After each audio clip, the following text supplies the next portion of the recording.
everyone, my name is Flora Aliman and this is my senior thesis for the Capstone Integrated Studies class. My senior thesis is on the effects of immigration on hospitality jobs in the United States. Introduction. There have been references to hospitality services dating back to as early as 1800 BC, thus employing millions of workers around the world. An article for the New York Times stated that one of the most enormous challenges the hospitality industry faces today is the scarcity of qualified, hardworking employees within the United States. There are currently over 1 million open positions in the hospitality industry. Let's explore why. It could be due in part to the long, burdensome, and expensive process of the current immigration system in conjunction with a deadlock for immigration and reform in Congress between the two political parties. According to the SGM Law Group, J-1 visas can take anywhere from 5 weeks to over 2 months, not including any travel time. Visa pro-immigration attorneys stated H-2B visas are only for temporary use and will take anywhere from 60 to 120 days. The complexity of this issue requires an interdisciplinary approach, as this will offer insightful viewpoints from the hospitality management and business economics disciplines and their substantiating support for the immigrant communities and their necessities as employees. Using an interdisciplinary approach with these relevant disciplines can provide more insights and offer disciplinarians a view of immigration from various other perspectives. The integration of hospitality management and business economics can reveal evidence into the question of immigration and its effects on the U.S. job market. From problem to understanding, this is the integrated model of the interdisciplinary research process, which starts with a problem, we add in our insights, we integrate those insights, and we come to an understanding. Many perspectives is hospitality management. This discipline consists of all of these various industries, which employs millions of people. These are the insights from peer-reviewed articles that I found during the research process. Schreider spoke about many employers in tourist cities finding the current J-1 and H-2B visa programs to be insufficient in various ways. The time-consuming process also accounts for the difficulty in obtaining enough employees during the busy seasons. Stoll investigates the exploitation and wage theft undocumented Latino women tell through their stories. The typical stories told usually involve male day laborers or female domestic workers, but many of the stories of women laboring in the kitchen at restaurants or working in housekeeping and/or factories are never heard. They implore for more private attorneys generals to hear their stories and get involved because of their significant role in enforcing protections in the workplace. Ho speaks about majority of the hospitality managers interviewed had perceived document verification to be important, but did not particularly think information about different visa types and employment termination reporting to the UCIS was as essential.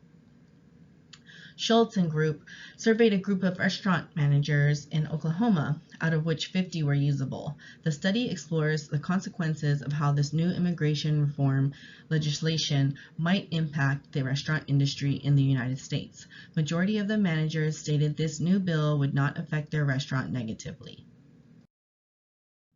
These were the findings. The hospitality business is not slowing down anytime soon and will continue with more advancements in technology, making food, beverages, and services even more convenient to consumers.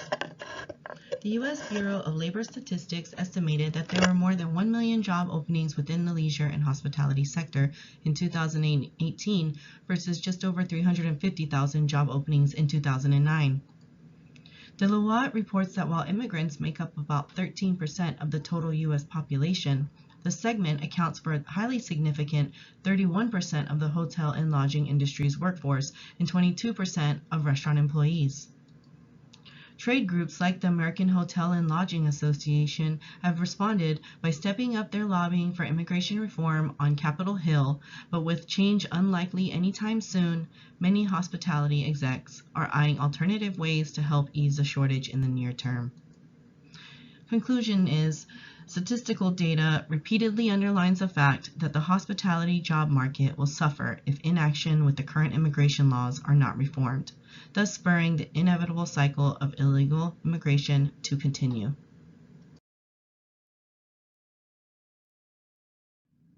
The other discipline I will speak about is business and economics.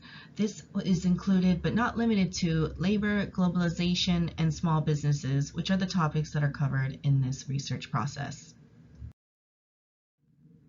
Insights from the business economics discipline include Schreider's take, which he informs the readers about the U.S. government's plans to change immigration policy and immigrant renewal strategies going forward. The author uses Dayton, Ohio's City Commission as an example of a city organization that encourages immigration when they voted on unanimously adopting a resolution called Welcome Dayton on October 5th of 2011. This presents context from cities that need immigration, as this has a positive effect on their labor market. Next, Stoll examines the impact of Comprehensive Immigration Reform, or CIR, on the U.S. labor market and discusses the employment of immigrants. The author delves deeper by analyzing the trend of informalization, meaning employment kept off the books to evade taxes and labor standards. He references the Texas construction industry in the Rio Grande and employees switching from higher-paid native-born workers to lower-paid immigrant laborers at a factory in South Carolina. These actions greatly affect the labor market and add more to the negativity associated with immigrants.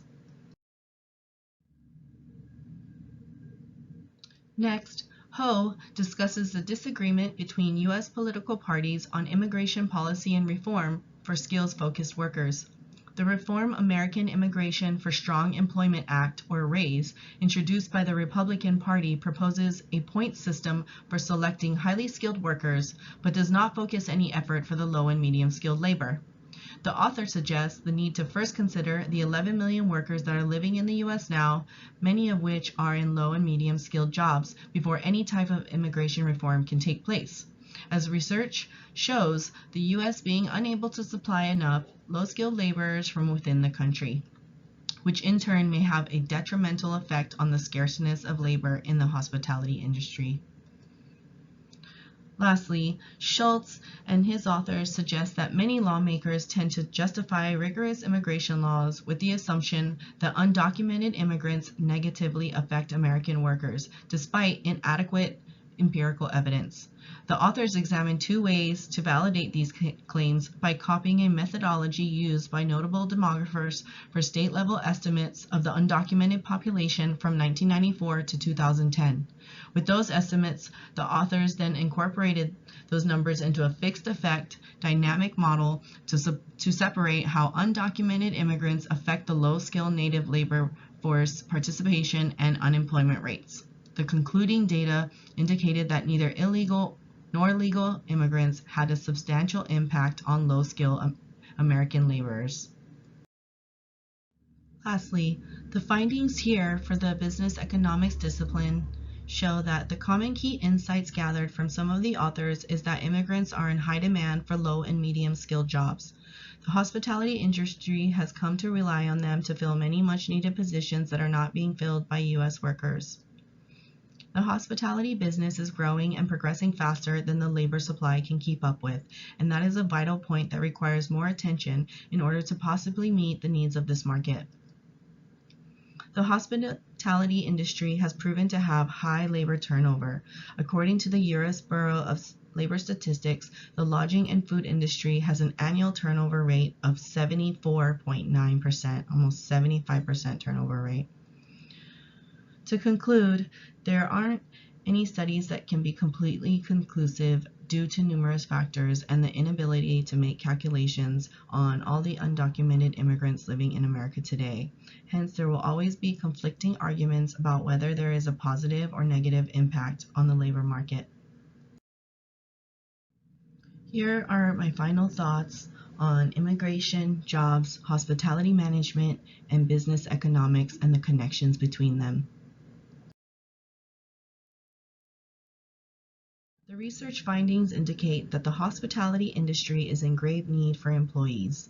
The collective data and perspectives of many of the authors showed evidence that immigration is needed in the U.S. due to the growth rate of low and medium skilled positions and the lack of native workers to fill them. Another part of the research process signified the scary situations these minority groups face when they are not in the country legally, and why it is important to protect their rights as well.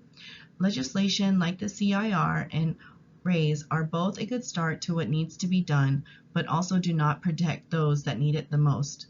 It will take compromise from both sides of the political aisle to come to an agreement that benefits all parties involved. To end, I will give you a few quotes that I thought were relevant to this immigration issue. George Washington said, "The bosom of America is open to receive not only the opulent and respectable stranger, but the oppressed and persecuted of all nations and religions, whom we shall welcome to a participation of all our rights and privileges." David Reichardt, who's a famous economist, said, "Immigration is not just compatible with, but is a necessary component of economic growth." And lastly, John F. Kennedy said, "Everywhere immigrants have enriched and strengthened the fabric of American life." Thank you for watching, and I hope you have a better understanding of this topic after watching this video.